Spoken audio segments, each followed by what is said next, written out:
Ich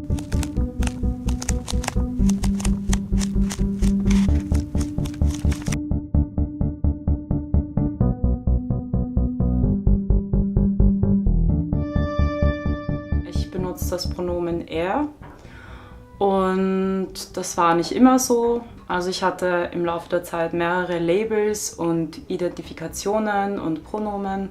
Zum Beispiel früher als bisexuelle Frau, dann als queere Frau, Femme, dann als Girlfag, dann schon als Transjunge. Also auch mit verschiedenen Sachen experimentiert, wie ich mich am wohlsten fühle. Ich bin Finn, ich bin 28 Jahre alt und ursprünglich aus Wien und ich lebe seit ca. 1,5 Jahren in Deutschland. Mit meinem Gender selber bin ich das erste Mal an der Uni mit den Themen in Kontakt gekommen. Also in aktivistischen Zusammenhängen, aber auch in akademischen habe ich gelernt, dass es halt mehr als 2 Geschlechter gibt, dass man das Ganze ein bisschen flüssiger, fluider und prozesshafter verstehen kann und nicht so in Stein gemeißelt. Ja, und dann irgendwie war es eigentlich ein sehr flüssiger Wechsel so. Also es schwankt so hin und her und ich würde auch sagen, mein Coming Out oder mein Prozess ist noch lange nicht abgeschlossen. Also mein Gender nach außen zu vermitteln, bediene ich mich an Sachen, Kleidung, Gestik, Accessoires, wie alle anderen Menschen auch, würde ich sagen. Also das sind Ausdrucksmittel für mich, wie ich mich wohlfühle. Mode ist mir schon sehr wichtig, ein äußeres Erscheinungsbild.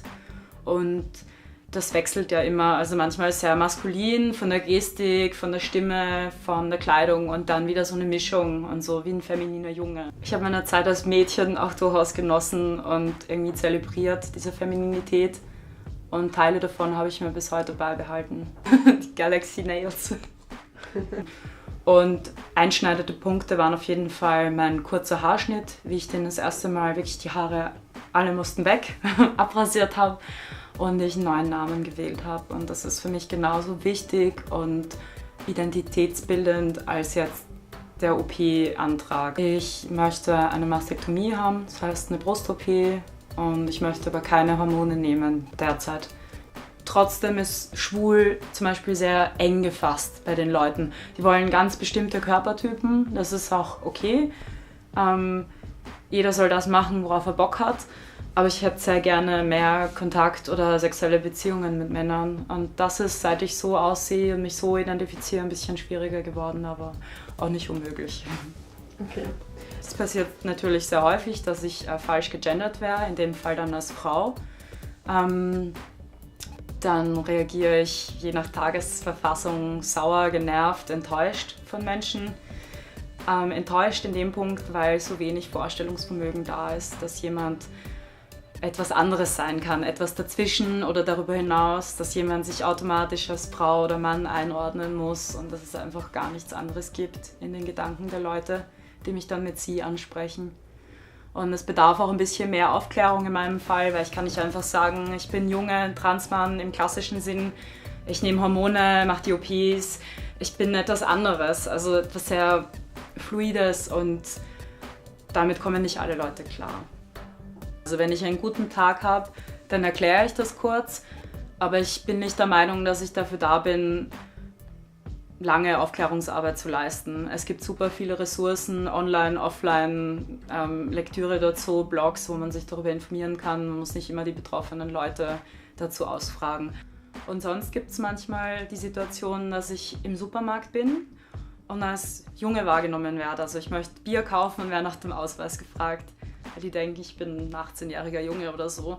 Dann zeige ich denen das Führerscheinfoto, wo ich extrem feminin und auch ziemlich bekifft drauf bin. Und die glauben mir nicht. Also die glauben nicht, dass das derselbe Mensch ist. Und ich so, doch, das bin ich. Und ich habe mich einfach verändert. Und jeder Mensch hat mal eine neue Frisur oder irgendwie auch einen Prozess hinter sich. Also Identitäten sind nichts Starres. Mein Gender ist ein großer Teil meiner Identität, aber nicht der allergrößte. Ich bestehe aus mehreren Facetten, wie jeder Mensch. Nur glaube ich, dass es bei uns Transleuten immer ein bisschen im Vordergrund steht. Wir werden ständig daran erinnert, was wir sind, dann stellen wir diesen Teil voran, vor unseren Hobbys oder was wir am liebsten essen oder welche Reisen wir hinter uns haben, welche Ausbildungen. Ich habe vor einiger Zeit ein Projekt gegründet, das heißt Queer Climb, und das ist für Frauen und LGBTIQ-Menschen, also alle, die unserer Community zugehören und die klettern und Bergsteigen. Das ist einfach ein wichtiger Punkt, meine beiden Communities sozusagen zusammenzuführen. Mir ist das wichtig, weil Klettern ist meine absolute Leidenschaft, dafür lebe ich sozusagen.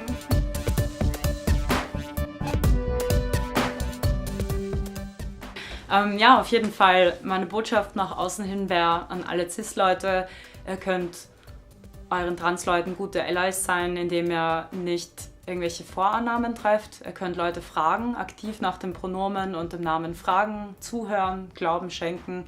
Und meinen anderen Buddies sozusagen, anderen trans- und genderqueeren Leuten, macht das, was ihr unbedingt machen wollt und lasst euch auf gar keinen Fall in irgendwas hineindrängen. So. Ja.